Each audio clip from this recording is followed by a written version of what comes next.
तो आज मैं आपको एक अनोखी रहस्यमय कहानी सुनाऊंगा। अगर आप चैनल पर नए हैं तो अभी सब्सक्राइब कर ले, क्योंकि यह मेरा दूसरा नया चैनल है। तथा कहानी पूरा देखे, अंत में एक अनोखा रहस्य छुपा है। धन्यवाद। तो सुनिए। एक दूरदराज के गांव में, जिसका नाम दीपक ग्राम था, वहां के लोग बहुत ही सरल और सीधे थे। गांव में एक पुराना मंदिर था, जिसमें दुर्गा माँ की एक छोटी सी मूर्ति थी। हर साल दुर्गा पूजा के समय गांव में बड़े बड़े पंडाल नहीं सजते थे और न ही महंगे महंगे पकवान बनते थे, बल्कि गांव के बच्चे अपने हाथों से मां के लिए फूल चुनकर लाते थे और बड़े मिलकर सादे तरीके से पूजा करते थे।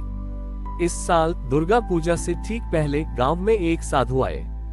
वे बहुत ही ज्ञानी और शांत स्वभाव के थे। गांव के लोग उनकी सेवा में जुट गए।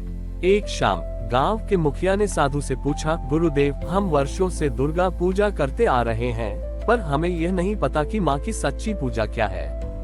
क्या ये भव्य पंडालों और पकवानों से होती है? साधु ने मुस्कुराते हुए कहा, तुम्हारे इस सवाल का जवाब तुम्हें पूजा के 9 दिनों में मिलेगा। पहले दिन जब गांव के बच्चे फूल लेकर आए, साधु ने उनसे कहा, तुम सब इन फूलों को माँ की मूर्ति पर चढ़ाओ, लेकिन मन में ये सोचो कि तुम अपने हृदय की सबसे अच्छी भावनाएं माँ को अर्पित कर रहे हो। बच्चों ने ऐसा ही किया और उनके चेहरों पर एक अद्भुत शांति छा गई। दूसरे दिन साधु ने गांव की महिलाओं से कहा, आज तुम सब मिलकर माँ के लिए कोई गीत गाओ, लेकिन वह गीत तुम्हारे हृदय से निकलना चाहिए। महिलाओं ने मिलकर एक पुराना लोकगीत गाया। उनकी आवाज में इतनी मिठास थी कि पूरा गांव मन प्रमुग्ध हो गया। तीसरे दिन साधु ने गांव के बुजुर्गों से कहा, आप सब आज बच्चों को जीवन का कोई ऐसा पाठ सिखाओ जो उन्हें एक अच्छा इंसान बनने में मदद करे। बुजुर्गों ने बच्चों को ईमानदारी और दयालुता के बारे में कहानियां सुनाई। ये क्रम 9 दिनों तक चलता रहा। हर दिन साधु गांव के लोगों को एक अलग तरह की सेवा करने को कहते। कोई गांव में सफाई करता, कोई भूखों को भोजन कराता, तो कोई बीमारों की देखभाल करता। पूजा के 9 दिन बीत गए, लेकिन इस बार किसी को थकान महसूस नहीं हुई। सभी के मन में एक अजीब सा सुकून था। 9वें दिन जब सभी गांव वाले मंदिर में इकट्ठा हुए, तो साधु ने उनसे पूछा, क्या तुम्हें अब अपने सवाल का जवाब मिला? गांव के मुखिया ने कहा, हाँ गुरुदेव, अब हम समझ गए हैं। माँ की सच्ची पूजा भव्यता में नहीं, बल्कि हमारी निस्वार्थ सेवा, हमारे कर्मों की पवित्रता और हमारे हृदय की शुद्धता में है। जब हम एक दूसरे की मदद करते हैं और अच्छा काम करते हैं, तो माँ सबसे ज्यादा प्रसन्न होती है। साधु मुस्कुराए और कहा, सही कहा। माँ दुर्गा की सबसे बड़ी शक्ति उनकी प्रेम और करुणा है। जब तुम प्रेम और करुणा से भरे होते हो, तो माँ हमेशा तुम्हारे साथ होती है। गांव वालों ने महसूस किया कि इस साल की दुर्गा पूजा ने उनके जीवन को पूरी तरह से बदल दिया था। उन्होंने समझ लिया था कि माँ की सबसे बड़ी मुस्कान तब दिखती है जब उनके बच्चे प्रेम, दया और एकता के साथ रहते हैं। साधु के जाने के बाद दीपक ग्राम के लोग उनके दिए हुए ज्ञान को कभी नहीं भूले। उन्होंने माँ की मुस्कान के इस सिद्धांत को अपने जीवन का हिस्सा बना लिया। गांव में कोई भी त्योहार या समारोह होता, तो वे उसे सेवा और सहयोग के अवसर के रूप में देखते। एक साल गांव में भीषण गर्मी और सूखे की वजह से पानी की बहुत कमी हो गई। गांव के कुएं सूखने लगे और खेती मुश्किल हो गई। लोग चिंतित थे, लेकिन इस बार वे घबराए नहीं। उन्हें याद था कि सच्ची भक्ति मुश्किल समय में भी बनी रहती है।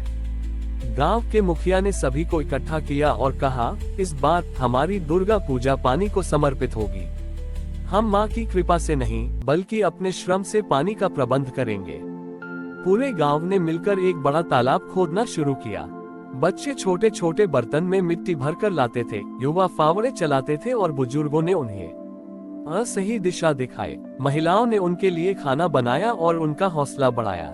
ये काम 9 दिनों तक चलता रहा और हर दिन की मेहनत एक तरह की पूजा बन गई थी। दुर्गा पूजा के 9वें दिन जब तालाब का काम पूरा हुआ, तो आसमान में काले बादल छा गए। थोड़ी देर बाद मूसलाधार बारिश होने लगी। तालाब देखते ही देखते पानी से भर गया। लोगों की खुशी का ठिकाना नहीं था। यह उनके लिए किसी चमत्कार से कम नहीं था। सब लोग एक दूसरे को देख रहे थे। किसी के भी पास कहने के लिए शब्द नहीं थे। तब मुखिया ने कहा, यह माँ की कृपा है, लेकिन ये हमारी मेहनत और एकता का फल भी है। हमने दिखाया कि हम अपनी समस्याओं का सामना खुद कर सकते हैं। ये हमारा सबसे बड़ा प्रसाद है। उस साल की दुर्गा पूजा ने दीपक ग्राम के लोगों को ये सिखाया कि ईश्वर की कृपा केवल पूजा पाठ से नहीं, बल्कि कर्म, समर्पण और आपसी सहयोग से भी मिलती है। और माँ की सबसे बड़ी मुस्कान तब आती है जब उनके बच्चे आत्मनिर्भर बनते हैं और मिलकर अपनी समस्याओं का समाधान ढूंढते हैं। दीपक ग्राम में तालाब बन जाने के बाद गांव में पानी की समस्या पूरी तरह खत्म हो गई। लेकिन एक नई चुनौती सामने आई। गांव में पानी तो था, पर अब युवाओं के मन में यह सवाल था कि इस पानी का उपयोग कैसे करें ताकि गांव और भी समृद्ध हो सके। राघव ने देखा कि गांव के युवा शहर की तरफ जा रहे थे, क्योंकि उन्हें लगता था कि गांव में कोई अवसर नहीं है। राघव जानता था कि यह सही नहीं है। उसने सभी युवाओं को इकट्ठा किया और कहा, तुम्हारी शक्ति और मेहनत से हमने तालाब बनाया है। अब इसी शक्ति से हमें अपने गांव का भविष्य बनाना है। अगली दुर्गा पूजा की तैयारी शुरू हुई, लेकिन इस बार का संकल्प कुछ और था। राघव ने हर युवा से कहा कि वे एक नया कौशल सीखें। कुछ ने मछली पालन सीखा, कुछ ने आधुनिक तरीके से खेती करना, तो कुछ ने पानी से बिजली बनाने के छोटे छोटे तरीके सीखे। गांव के बुजुर्गों ने उन्हें पारंपरिक ज्ञान दिया और युवा नई तकनीक के बारे में बताने लगे। यह एक दूसरे से सीखने का पर्व बन गया था। नवरात्रि के 9 दिनों तक गांव में कोई पूजा पंडाल नहीं था, बल्कि गांव का हर घर एक कार्यशाला बन गया था। एक घर में युवा पानी से चलने वाली एक छोटी चक्की बना रहे थे, तो दूसरे घर में महिलाएं पानी में उगने वाले कमल के फूलों से सुंदर सजावट का सामान बना रही थीं। हर किसी के चेहरे पर उत्साह और आत्मविश्वास था। दुर्गा पूजा के 9वें दिन जब सभी गांव के तालाब के पास इकट्ठा हुए, तो वहां का दृश्य अद्भुत था। तालाब के किनारे छोटे छोटे दीपक जल रहे थे, जो उन छोटे छोटे आविष्कारों को रोशन कर रहे थे जो गांव वालों ने मिलकर बनाए थे। राघव ने एक छोटा स्विच दबाया और पानी से चलने वाली चक्की शुरू हो गई। सभी ने तालियां बजाईं। उस दिन गांव में कोई भजन या आरती नहीं हुई, बल्कि एक दूसरे के सम्मान में तालियों की गूंज थी। गांव वालों ने महसूस किया कि माँ की सबसे बड़ी कृपा केवल संकट से बचाना नहीं है, बल्कि हमें आत्मनिर्भरता का रास्ता दिखाना भी है। उस साल की दुर्गा पूजा ने दीपक ग्राम को एक नया नाम दिया, आत्मनिर्भर गांव। ये कहानी थी कर्म, ज्ञान और प्रगति की, जहां सच्ची भक्ति ने एक पूरे गांव का भविष्य बदल दिया था। हमारी और भी आध्यात्मिक एवं अनोखी कहानियां देखने के लिए हमारे चैनल पर जाएं तथा धार्मिक एवं पौराणिक अनोखी कहानियां हमारे चैनल पर है। कृपया जाके देखें तथा हमारे चैनल को सब्सक्राइब करके रखें और वीडियो लाइक जरूर करें। धन्यवाद।